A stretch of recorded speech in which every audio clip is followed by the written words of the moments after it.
Halo customer MBR Tech sekalian. Nah, di kesempatan kali ini kita mau bahas beberapa produk MBR Tech ya. Kan dari MBR Tech sendiri meluncurkan berbagai jenis modul ini.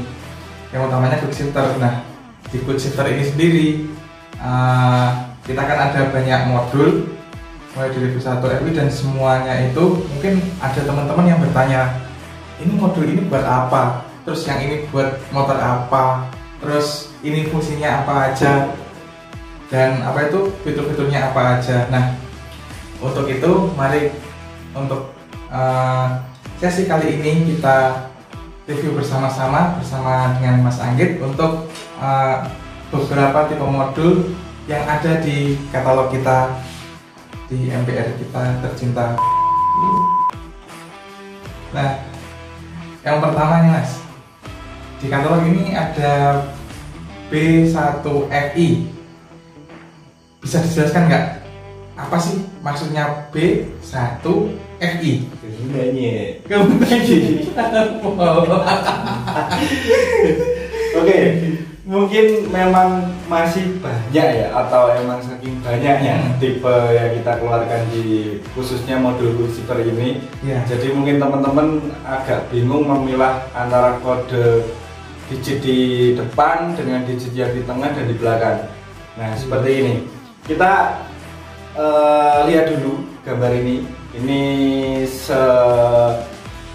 satu halaman manual book kita khususnya untuk quick shifter yang manual book ini belum kita update dengan shifter yang Resius ya, untuk 2 silindernya, yang 1 silinder SCDI dan FI sudah kita masukkan. Jadi lihat dulu.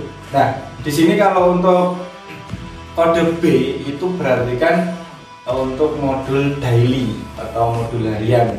Sebenarnya ada harian dengan Resius itu perbedaannya hanya di sistem shiftingnya. Kalau di daily itu shiftingnya semacam kita dropping RPM, tapi tetap ada fitur smoothingnya. Jika untuk yang Resius itu sebenarnya implementasi dari quick shifter yang kita pakai di balap Kejurnas maupun di Asia itu kita masukkan di ranah harian seperti itu. Nah, maka dari shifter itu pengkodeannya sebenarnya kalau daily itu dari awali dengan kode B, C, E, F seperti itu. Nah, untuk 4 kode ini speknya spek shifting atau fitur untuk modul daily. Cuman bedanya untuk modul daily ini fitur lebih melimpah karena pasti ada fitur launch control, pit lane, dan ada warm up. Kalau untuk TBW nya pasti ada fitur auto clippernya. Cuman untuk yang shifting road race atau Resius ini kita implementasikan di motor yang belum ada atau yang belum ada blipernya. Jadi shiftingnya itu sementara yang kita rilis itu hanya upshift saja, dan fiturnya memang kita merilisnya untuk versi yang pertama ini A1, A2 khususnya yang udah TBW itu hanya upshift saja. Nanti mungkin untuk versi develop selanjutnya kita lengkapkan versinya seperti yang modul daily. Modul daily ya. Mungkin ada versi. Mungkin nanti tetap ada, cuman kita emang jualnya dari dulu fitur banyak versi. Ditunggu aja update-nya seperti apa. Itu kesimpulannya untuk modul daily itu diawali dengan kode B, E, C, D, dan F.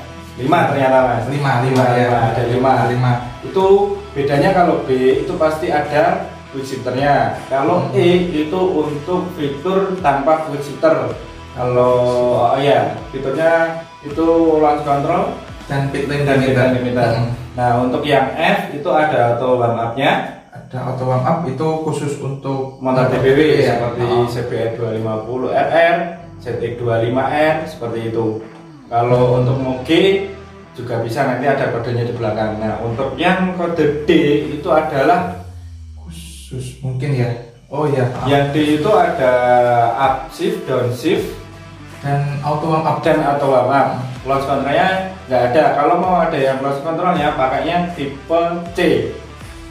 C itu bisa dibilang kalau customer beli itu untuk yang full fitur seperti itu. Jadi ada upshift, downshift, auto flipper itu downshiftnya, atau warm up, dan launch control pit limiter seperti itu. Nah, untuk kode motor yang 1 silinder itu bagaimana?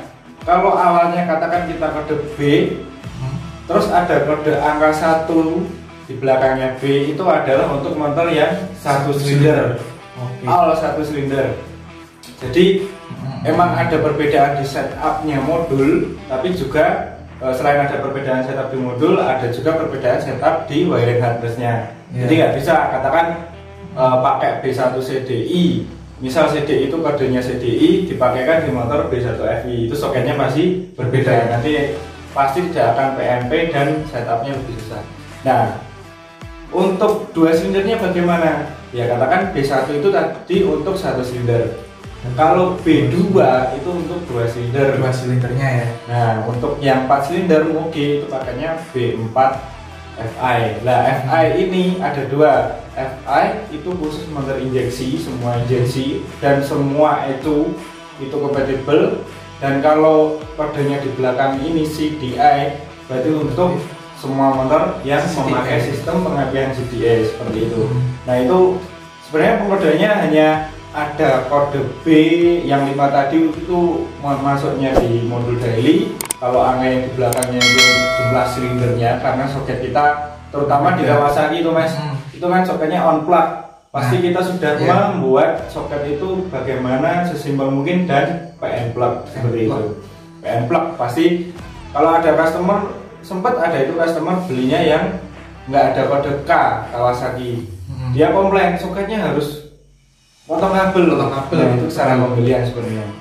Nah, oke. Lanjut untuk yang kode digit di belakang tadi CDE atau FE tadi. Lah, untuk Kawasaki sendiri itu di belakangnya pasti ada kode K. Contoh untuk 2 silinder di Ninja 250 Fi, itu berarti ambilnya B2 Fi K, belakangnya ada kode K-nya. Jadi untuk K ini Kawasaki atau mungkin untuk 2 silinder yang coilnya on plug seperti Kawasaki itu ya, seperti itu. Jadi mungkin teman-teman yang masih awam coil on plug itu seperti apa bisa dicari sendiri. Coil on plug itu sistemnya dia coil yang sudah ada soket khususnya untuk si ECU dengan komunikasi pada coilnya seperti itu Mas. Oke. Nah, terus ada lagi ya kodenya. Nah, untuk yang daily itu mungkin ya? Mungkin itu aja untuk daily, karena untuk daily ada B2 D. Kalau di total ada 28 tipe. Ada 28 tipe, termasuk 21 maaf. 21 itu termasuk untuk A2.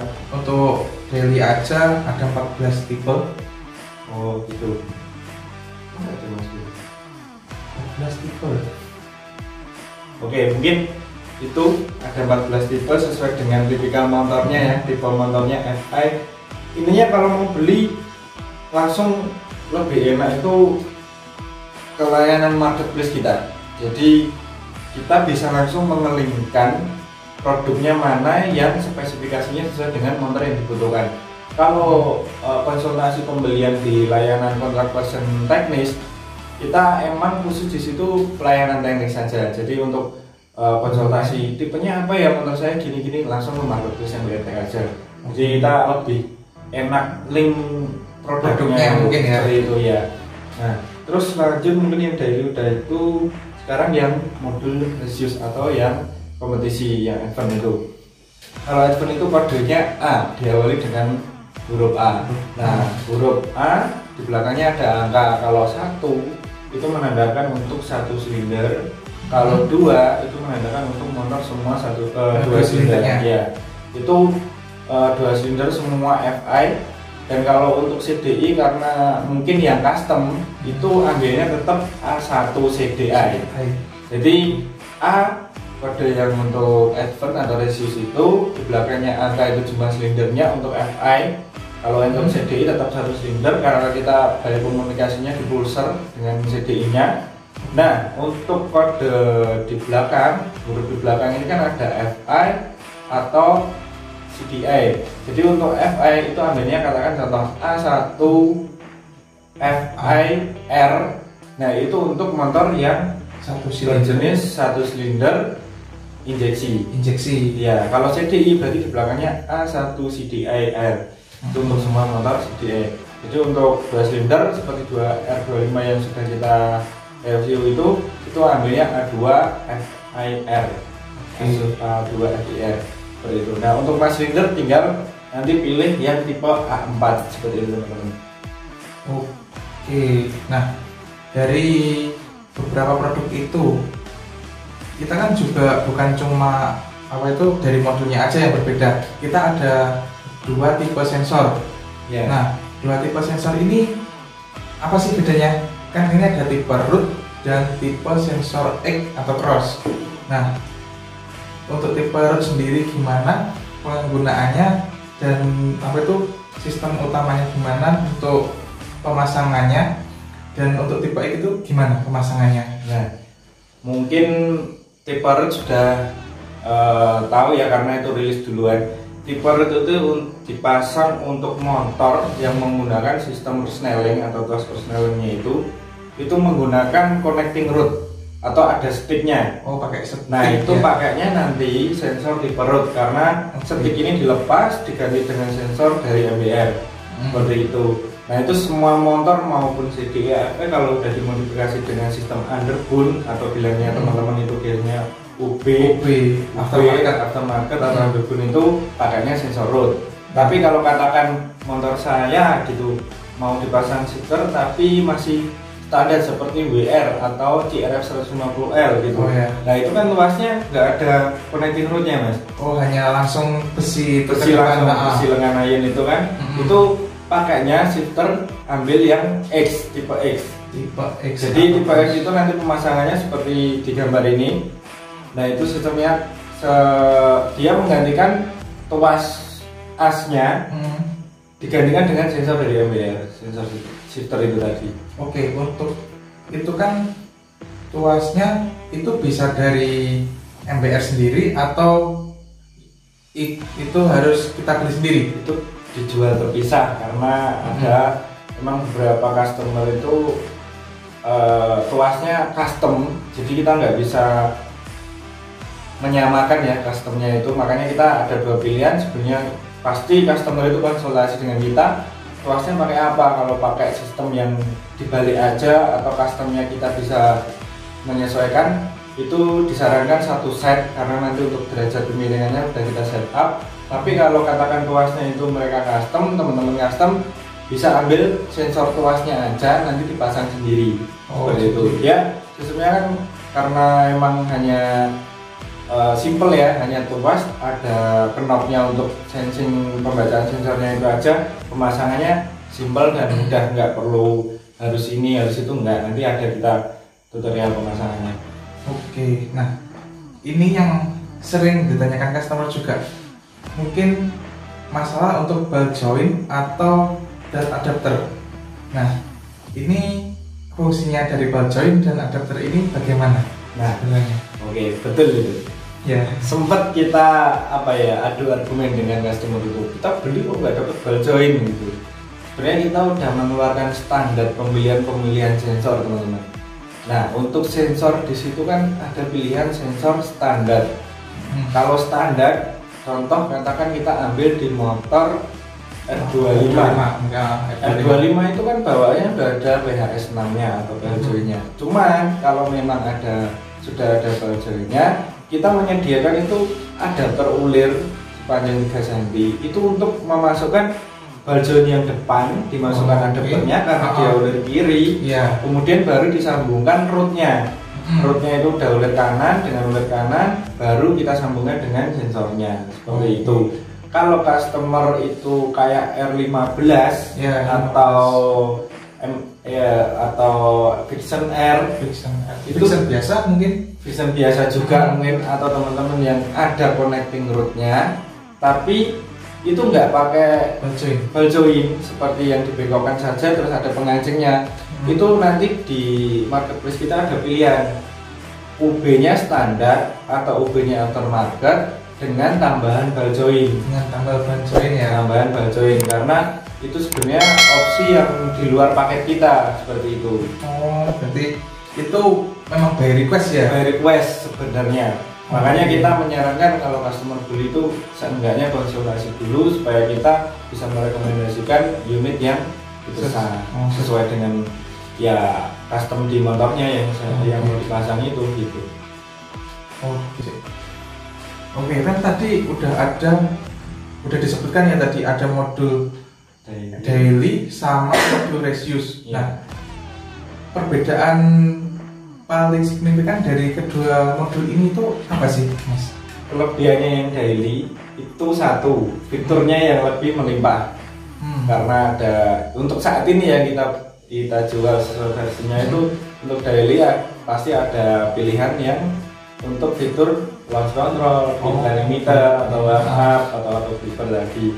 Cuma untuk yang secara teknis shiftingnya itu modul daily nggak bisa meletup atau backfire di knalpot itu nggak bisa, atau dia karakternya nggak bisa seperti shifting yang terlalu plus atau nyambung seperti motor Dematic itu. Kalau motor Satria itu kan Dematic dia kan dari segi suara itu kayak nyambung, itu nggak bisa di modul harian. Memang modul harian kalau kita dengarkan itu seperti dia ada letupan cuman nggak meletup yang besar gitu, dia kayak brep gitu toh. Nah, kalau untuk yang Resius itu sudah dijamin karena sistem yang kita buat itu memang beda, jadi pasti shiftingnya lebih smooth dan ada backfire-nya dan bisa disetting lebih nyambung atau lebih close seperti itu. Itu emang kalau untuk teman-teman yang membutuhkan shifter yang agak apa ya Mas, agak ada tenaganya. Tenaga ya? Iya, ada tenaganya. Itu kita merekomendasikan pakai daily. Karena dia setelah shifting itu langsung ngisi tenaganya. Iya. Itu ngentaknya, menghentak, kalau teman-teman bilang itu kok ngentak ya shifting saya. Itu gini, teman-teman. Kalau kita habis shifting motornya ngentak atau narik, itu berarti kan motornya dapat momentum percepatan ya. Berarti motor itu mengalami kecepatan yang atau akselerasi ya. Nah, itu seharusnya malah bagus untuk akselerasi si motor tersebut. Jadi teman-teman jangan memikirkan kalau shifting itu kayak motor matic. Itu beda lagi ya. Di mana shifting itu menghasilkan akselerasi yang instan, itu berarti motornya mengalami akselerasi percepatan. Seperti itu, berarti speednya dapat. Terus kadang teman-teman itu membandingkan shifting itu menggunakan shifter, RPM-nya nggak bakal drop. Sekarang gini Mas, gini teman-teman, shifting itu kan perpindahan rasio. Contoh gear 2, gearbox nomor 2, itu kan rasionya sekian sampai sekian dengan batas kemampuan speed sekian sampai sekian. Ketika mencapai batas itu, terus di shifting ke gear 3, berarti kan otomatis dari 2 ini ketiga ini kan mengalami perubahan gear rasio. Dengan output sama dengan mendapatkan kecepatan. Nah, kalau motor engine mendapatkan load atau beban, itu otomatis RPM-nya akan turun sesuai dengan gear ratio itu. Tapi dia akan naik lagi. Itu berarti motor setelah kecepatan sekian, RPM turun, gear ratio ganti, kecepatan naik lagi sesuai dengan RPM-nya. Cuman shifting ini bukan berfungsi di situnya. Kalau kita dyno, nanti kita akan menyampaikan part dyno kita secara shifting itu berfungsi nggak. Kalau di dyno gambarannya seperti ini. Ini ada grafik kotak. Kalau pakai shifting, katakan contoh kita pertama mendyno tanpa shifting, gear 1 ke gear 2, kotak ini dalam satu gear dia naik grafiknya. Terus kita shifting manual, dia pasti drop hampir satu kotak. Karena itu ada dua kemungkinan, loss di kampas karena pakai kopling, atau kalau pakai plus throttle dengan open throttle lagi, tangan itu nggak bisa mencapai kecepatan dari program atau sistem shifting dari Quickshifter. Itu pasti udah nggak bisa mengalahkan kecepatan dari alat shifter seperti itu. Nah, setelah pakai shifter, kita berani menjamin dalam satu shifting itu dia droppingnya ini pasti akan kepangkas, bisa setengah, bisa agak seperempat ke atas, dan itu nggak mungkin bisa langsung lurus, karena kalau lurus itu bisa pertanyaan kampasnya yang selip mungkin ya. Nah, seperti itu. Terus ada teman-teman kok pengennya RPM-nya lurus terus, nggak bisa. Kalau Matic bisa. Kalau Matic kan dia RPM-nya malah stagnan terus ya, tapi kecepatannya terus. Perubahan dari rasio CVT-nya kan beda sistem movingnya. Kalau ini kan kita berbicara dengan gearbox rasio seperti itu. Nah, terus ini mungkin jadi pertanyaan juga buat teman-teman. Kenapa kalau shifting dari gear 1 ke 2 itu selalu menghentaknya lebih keras? Itu gimana? Gini, teman-teman ya. Kalau motor yang kita pakai balap di kejurnas itu atau motor berat itu satunya panjang, Mas. Itu memang kebutuhan untuk start yang semaksimal mungkin pembalap itu bisa lepas atau rilis dari start. Jadi habis start itu kalau kita langsung ngoper itu time-nya malah buruk. Oke. Dan start itu juga dalam katakan 10 meter ke depan langsung ngoper itu resikonya bisa juga. Makanya kompetitifnya di dalam balap itu satunya panjang. Kalau satunya panjang, duanya gearbox ratio 2-nya itu plus atau mengikuti sesuai dengan momentum atau dengan perhitungan yang hanya menambahkan speed saja, itu bisa halus. Tapi kita harus memikir motor pabrikan standar yang dijual itu kan satunya untuk harian pastinya. Nggak hanya di harian, satunya kan dipakai untuk ditanjakan, Mas. Oke. Pabrikan nggak memikirkan untuk start. Karena emang gear 1 itu khusus untuk medan yang berat. Satunya kan itu enteng, Mas. Enteng banget ya. Diasumsikan kalau enteng itu gearbox ratio-nya kan pendek. Sedangkan duanya panjang. Kalau gearbox pendek ke panjang itu otomatis ketika pindah daya dorongnya mesin itu langsung dapat gitu loh, Mas. Itu justru malah speednya kalau bisa dilihat itu langsung naik gitu. Nah, itu mungkin yang perlu penjelasan untuk teman-teman mungkin. Ya, mungkin itu bisa diakali dengan settingan-settingan yang ada di fiturnya MBR ya. Terutama untuk yang tipe A itu bisa dismoothing di situ. Itu memang fungsi banget tipe A itu. Cuman ada beberapa tip dari kita itu untuk pemakaian gear 1 ke 2 itu diusahakan di atas RPM 6000. Karena kan momentum yang didapat itu engine udah di atas. Kalau di bawah kan masih engine ibaratnya nanggung lah RPM-nya mau lanjut atau gimana kan. Nah, seperti itu. Itu mungkin untuk shifting ya. Nah, terus kembali lagi ke yang perbedaan A1 shifter yang tipe A dan tipe hariannya, tipe harian. Ini untuk settingannya ada perbedaan ya? Cara settingnya? Betul gitu. Gini, Mas. Untuk sementara ini kita yang race use kita menyediakan 2 tipe. Setting by PC khususnya untuk FI. FI itu emang karena parameter yang disetting sangat banyak dan kompleks. Kita memutuskan settingnya by PC. Tapi untuk CDI kita versi yang pertama menyediakan by PC. Nanti untuk versi yang selanjutnya kita jual di per bulan Februari nanti mungkin kita hanya menjual satu tipe aja versi klik. Jadi settingnya hanya mapping by klik aja. Nanti di situ ada 3 rotary switch, bisa disetting mappingnya seperti apa untuk shifternya. Jadi di perbedaan utamanya itu ya? Iya. Untuk cara settingnya.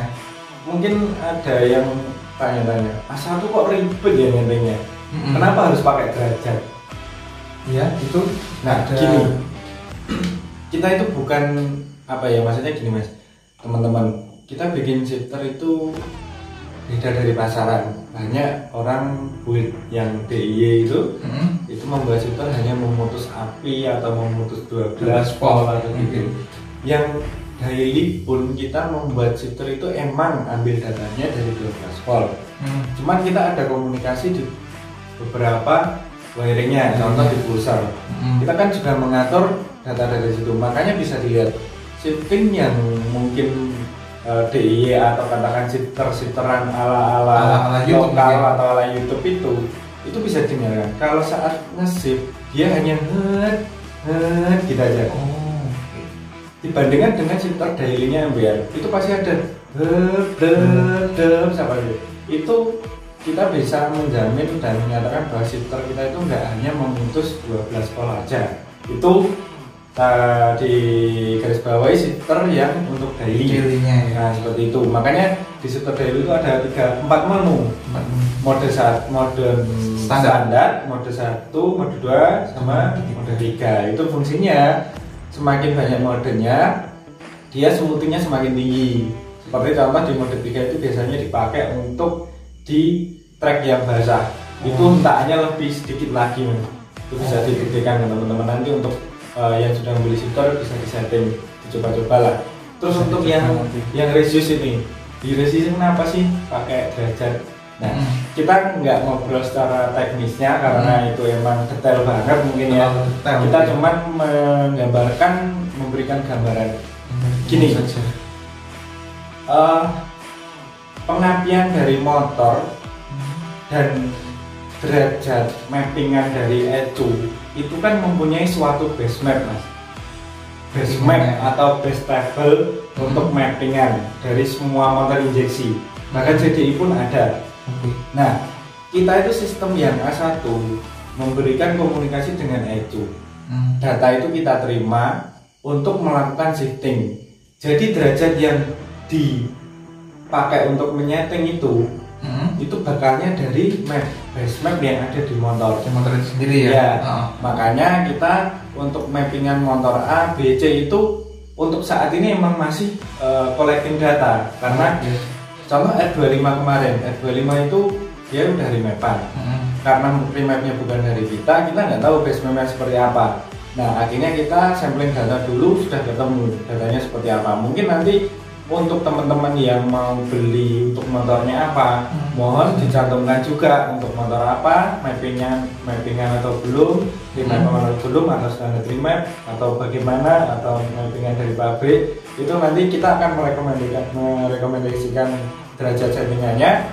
Teman-teman tinggal mentuning di RPM berapa yang kurang enak. Nah kalau angka di situ intinya semakin tinggi angkanya, si sistem shifter itu semakin mutus. Ya, itu kalau udah tinggi banget lah ya. Tapi kalau terlalu rendah, dia itu terlalu nyambung. Mungkin nanti akan miss di shiftingnya. Jadi untuk angka tengah idealnya itu emang harus di trial, dicoba di jalan. Atau bisa teman-teman yang punya Dino itu langsung bisa dicoba di atas Dino aja seperti itu. Oke, mau ngomong-ngomong soal uji coba itu tadi, rekomendasi atau tidak kalau kita itu nyetingnya di atas pedok misalnya? Gini, itu bisa dilihat ya di YouTube-nya atau bisa lihat di TikTok-nya Banyak teman-teman itu yang membuat membuat kita terhibur seperti itu. Itu shifting, contohnya shifter yang meletup itu. Itu motor standar aja kayak gitu kan bisa. Terus itu businya setengah mati. Ada yang bilang kayak gitu. Terus ada yang bilang apa ya, kemarin tuh lucu. Gini loh teman-teman, motor yang manual di pedok tanpa ada on wheel-nya itu beban, itu semua motor bisa tanpa pakai shifter. Tapi kan karena kondisinya kalau on wheel di jalan atau di atas dino, motor itu kan kena beban momentum. Itu kita menjamin nggak bakal bisa motor tanpa alat shifter itu. Makanya kalau di atas pedok semua motor pun sama, tanpa shifter pun kecuali di rem atau nggak dapat load, itu tinggal diinjek-injek atau dicukur-cukur aja udah bisa. Pasti masuk ya? Pasti masuk, karena kan si roda ini berputarnya dia mengikuti aja, mengikuti putaran dari roda itu aja, nggak ada load dari gearboxnya. Gearboxnya nggak dapat load dari on wheel-nya seperti itu. Nah, ya mungkin teman-teman yang lebih tahu bisa komen aja, nggak? Bisa komen, boleh komen aja nggak apa-apa. Mungkin salah bang itu harusnya gini, nggak apa-apa. Kita komen aja, nanti kita bahas Q&A-nya. Kalau itu emang teman-teman banyak request harus membahas pertanyaan dari teman-teman. Nah itu beberapa pertanyaan dari teman-teman ya mungkin, dan sedikit cerita dari customer kita tercinta. Ini selain tadi ada modul daily dan Resius ya, ini kan modul standalone. Yeah. Nah, ini kita juga punya modul yang namanya CSA. CSA ini sebenarnya singkatan atau ada arti tersendiri, Mas? CSA itu sebenarnya dari kata Complementary Shifter Advance. Itu sebenarnya penamaan dari kita aja. Kalau alat itu fungsinya itu emang sesuai dengan kalimat yang pertama tadi, complementary atau dia add-on. Nah, itu fungsinya apa?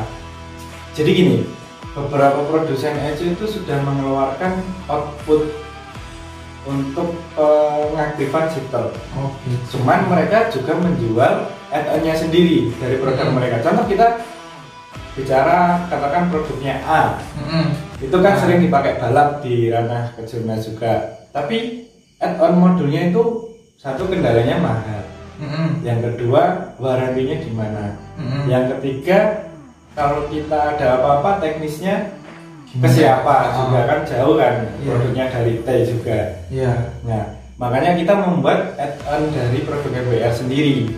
Jadi produk itu berfungsi untuk mengaktifkan shifter yang ada di ECU tersebut. Jadi kan dari pabrikan kan membuat add-onnya, datanya harus apa. Jadi nggak semua modul bisa dipasangkan add-on untuk ECU itu. Memang ada komunikasi tersendiri ya? Iya, untuk ECU itu. Jadi memang untuk ECU A ini kita buat khusus untuk ECU A. Soalnya ya seperti itu ya. Jadi teman-teman jangan berasumsi sensor kita dipasangkan ke B. Ya silahkan, tapi kita udah bilang itu nggak bisa. Soalnya sensor kita juga sensor digital. Beda lagi dengan kalau BR mungkin hanya 2 kabel, itu kan beda. Nanti untuk CSA ini sendiri itu hanya khusus untuk satu ECU aja. Nah, untuk ECU lain itu satu merek ECU dengan berbagai tipe ECU-nya. Ya dia kan ECU-nya banyak. Oke, siap. Nah, terus karena ngomongin masalah ECU, ini kan bisa nggak misalnya kita punya ECU D, kita beli sensor MBR lalu kita pasang gitu aja, apakah itu bisa? Gimana, Mas? Kita punya sensor kita punya ECU D, dia punya fitur quick shifter. Nah, lalu kita beli sensor aja dari MBR Tech lalu kita pasangkan ke ECU ini, itu apakah bisa? Ini kalau untuk CSA itu kan kita langsung melengkapi dari produk ECU-nya si A. Nah, untuk motor yang sudah ada dari pabrikan itu mungkin add-nya kita akan segera update untuk produknya. Seperti itu. Jadi nanti ada produk khusus tersendiri. Produk khusus ya, untuk contoh R15 yang baru R15 V4 mungkin. Yang terbaru itu kan udah ada shiftingnya. Cuman memang dari pabrik itu ada pilihan yang pakai shifter atau enggaknya saya belum tahu update-nya. Cuman kalau untuk CBR SP itu ada pilihan opsi yang pakai shifter atau enggak. Itu mungkin kita akan buat juga nanti di update aja ini ya. Untuk CSA ini sementara untuk si ECU A segala tipe. ECU A. Iya. Nah, tadi kan kita udah bahas nih tentang shifter. Iklan dulu, Mas. Iklan. Teman-teman mungkin ya. Ada yang mau racing suite atau aparel. Di sini ada jaket.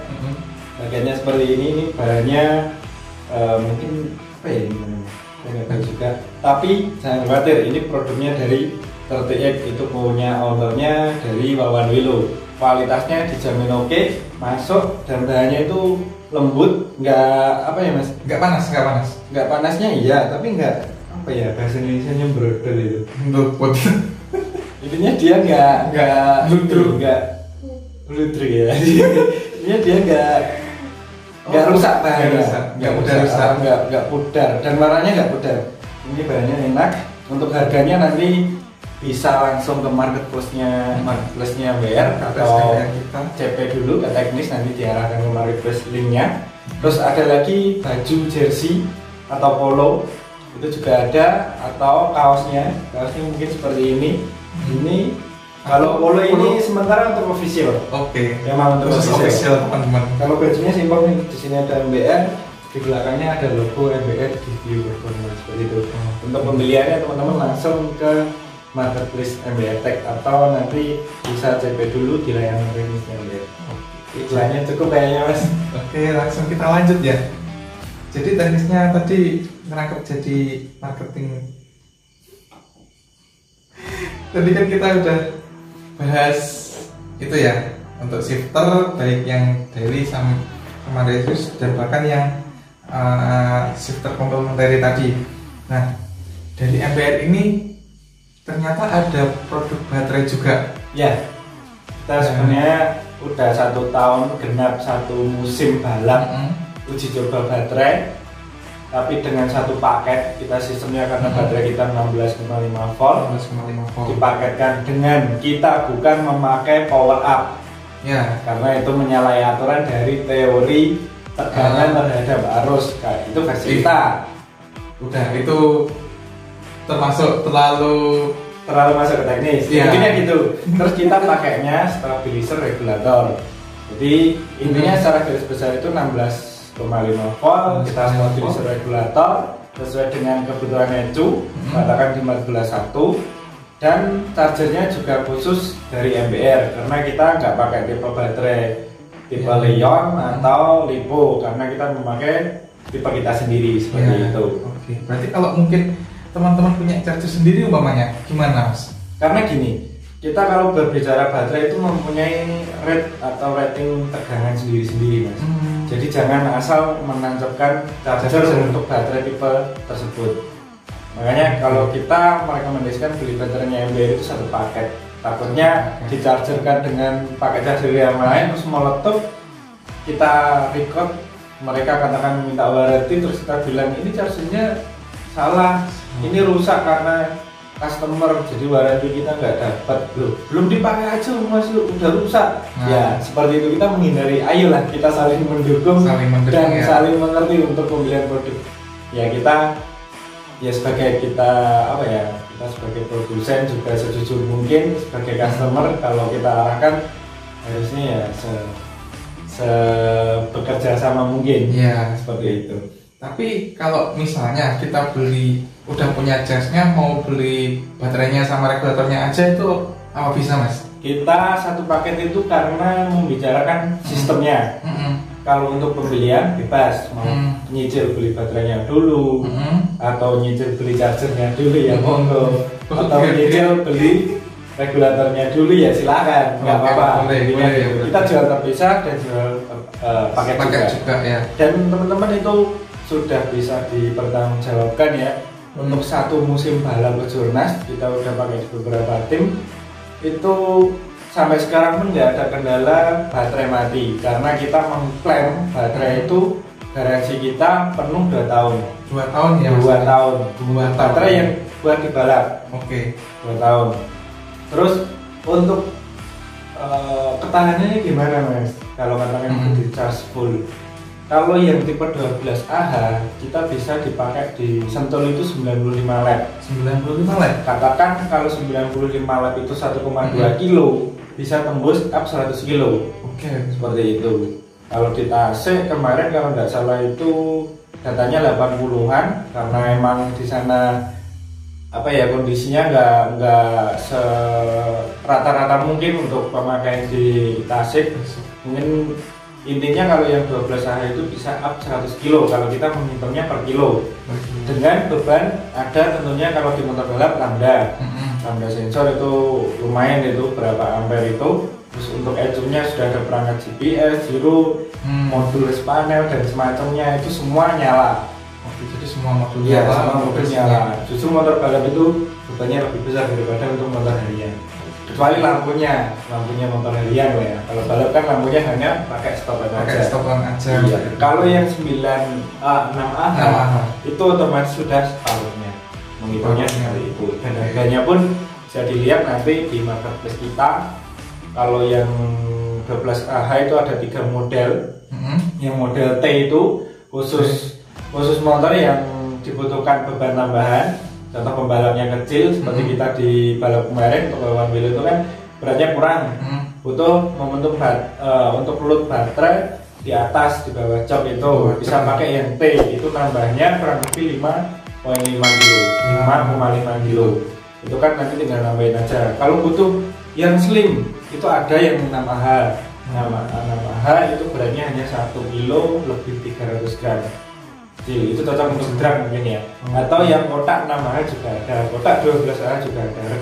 Harganya untuk yang 12Ah itu untuk dulu kita karena launching pertama masih 1.800.000 untuk per baterai 12Ah nya ya. 12Ah-nya.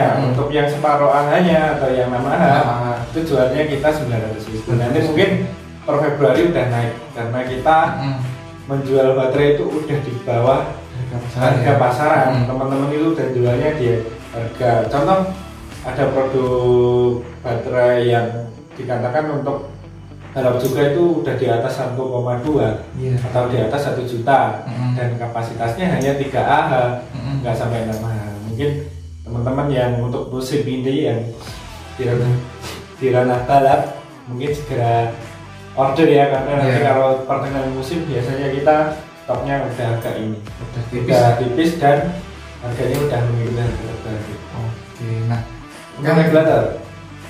Oke, regulatornya gimana ya Mas? Untuk perbedaannya dari apa itu mungkin dari step up atau step down yang ada di pasaran ini? Kalau step up, intinya teman-teman mungkin yang di teknik elektro itu bisa komen ya, kita bantu teman-teman menjelaskan kenapa kok step up itu nggak merekomendasikan itu apanya sih, dari segi apanya. Nah makanya kita pakai regulator stabilizer. Kalau di teman-teman yang balap atau menggunakan itu araser, kita menyebutnya di sini araser karena sebagai parameter untuk alat ukurnya.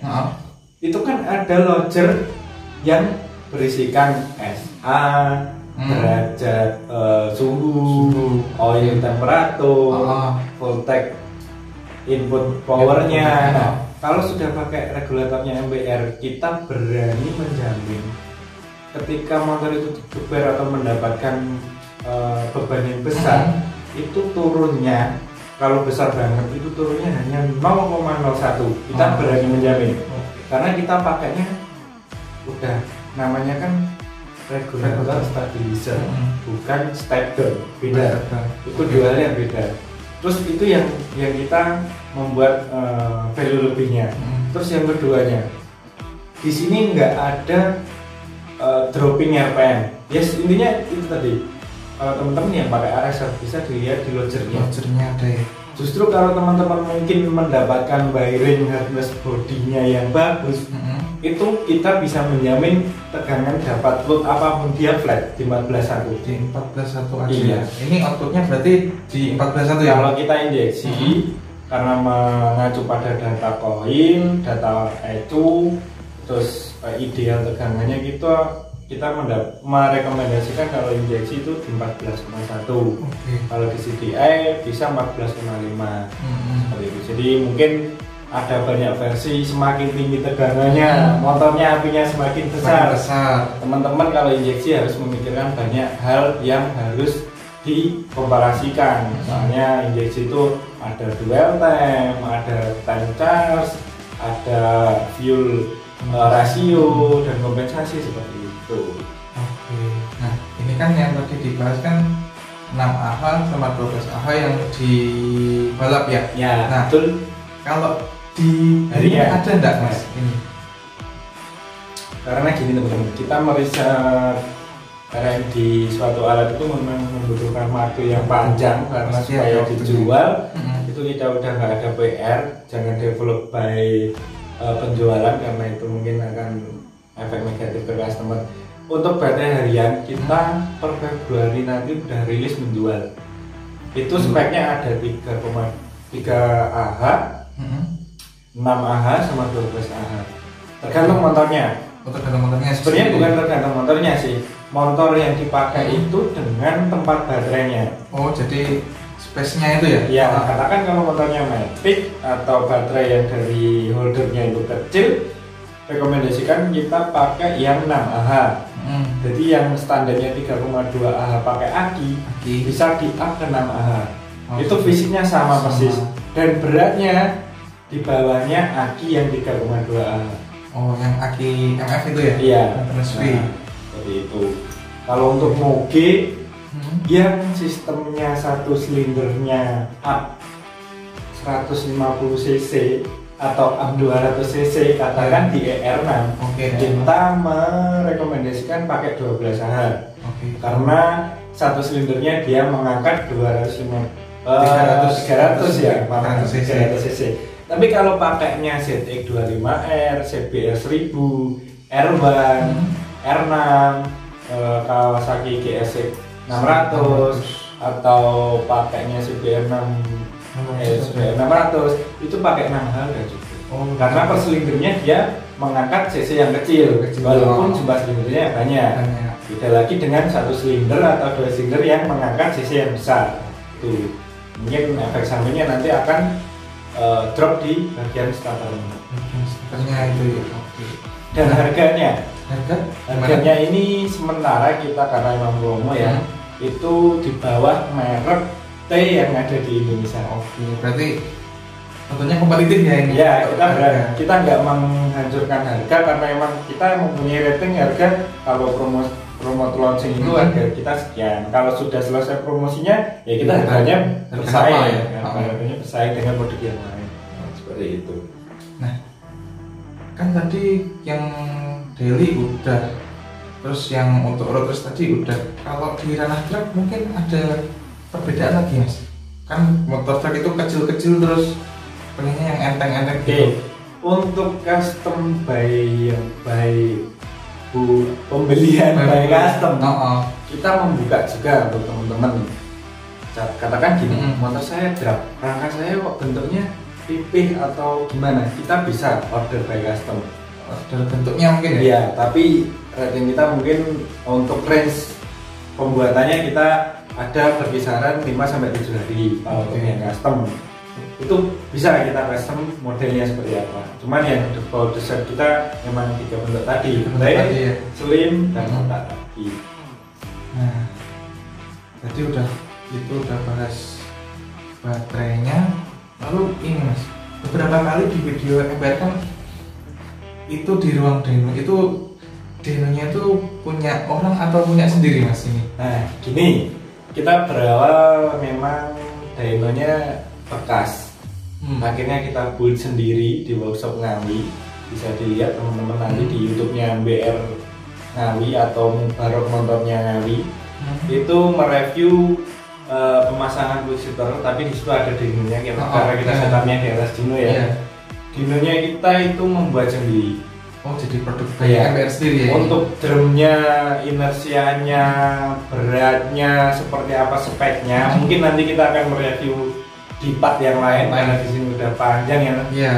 Intinya kita menjual dino plus softwarenya. Oh, softwarenya sudah built in dengan MBR. Oh, jadi made in Indonesia semua ini. Lokal pride semua. Nanti untuk detailnya mungkin kita akan bahas di video yang lain atau part yang lain. Intinya gitu.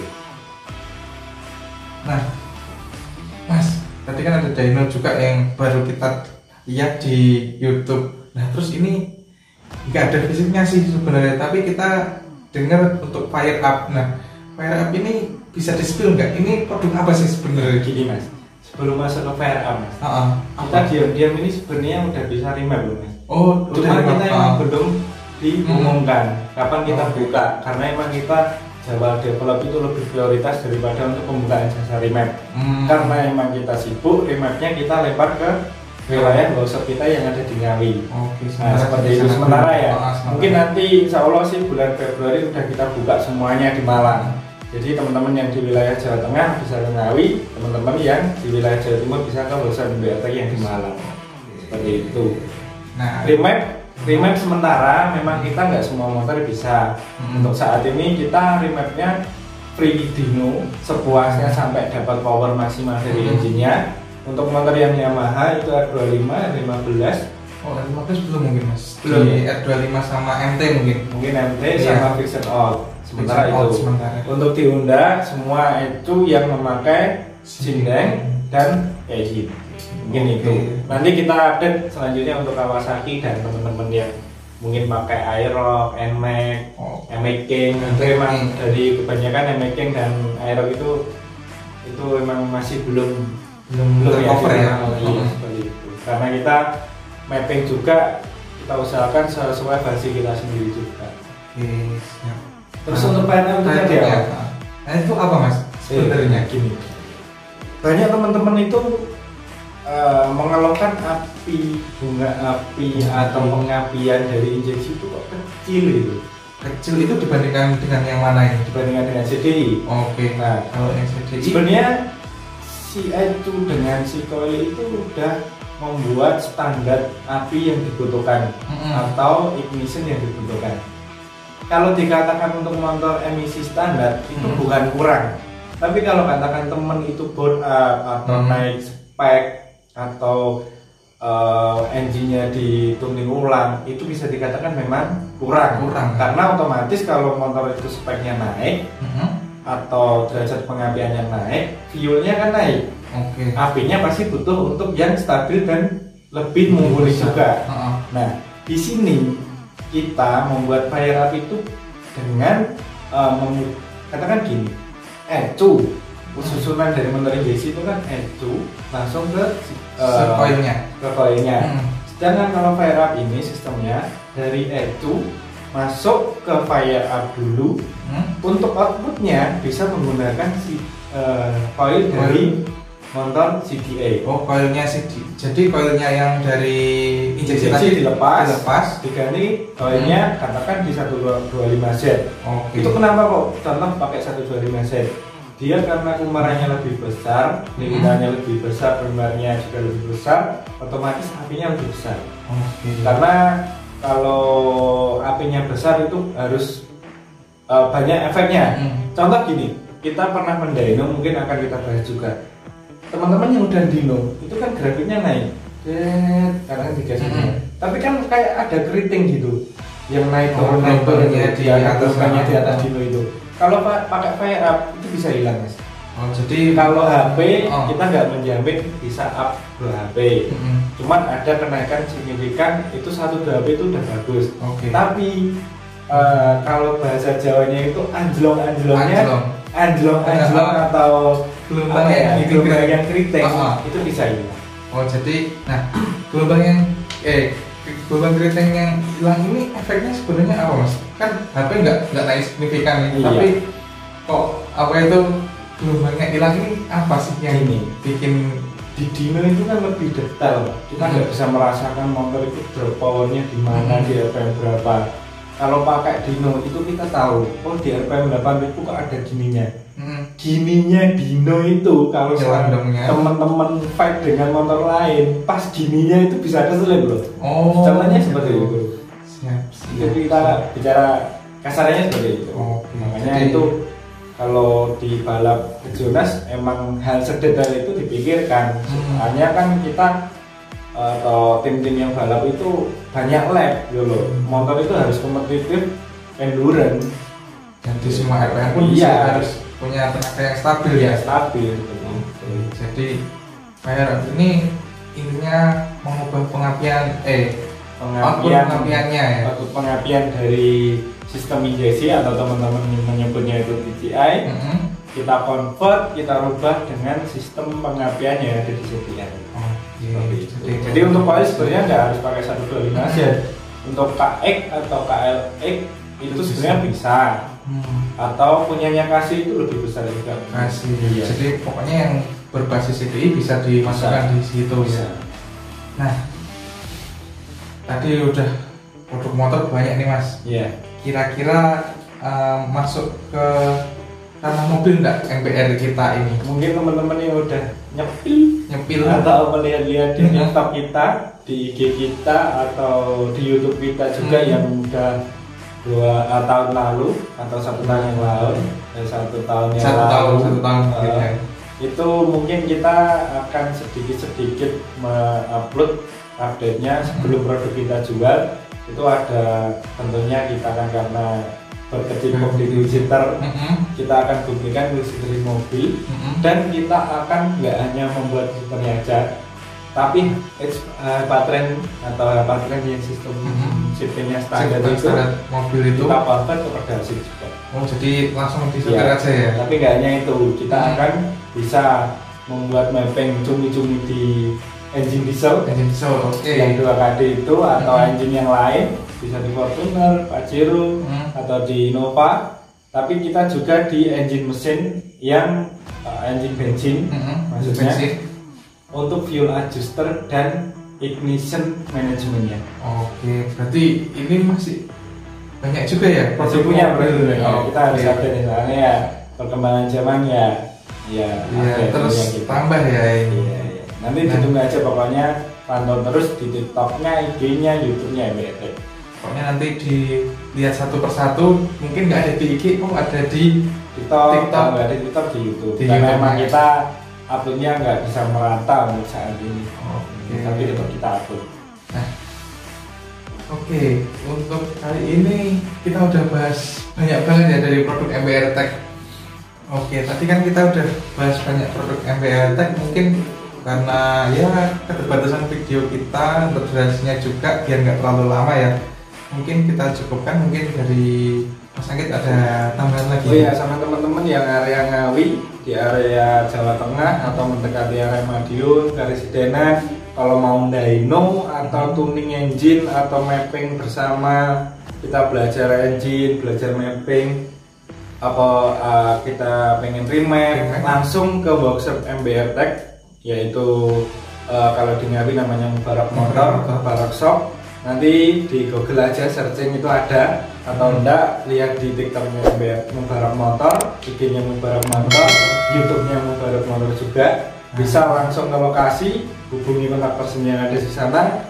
Bisa dino, bisa mapping, remap itu standar, bisa mapping eco-eco yang ada di sana, bisa konsultasi seenak-enaknya konsultasi dengan mekanik, ngobrol berbincang-bincang, build up bersama. Pokoknya di sana juga ada produk-produknya MBRTech. Jadi untuk teman-teman yang jauh di daerah Jawa Tengah bisa langsung ke workshop tadi.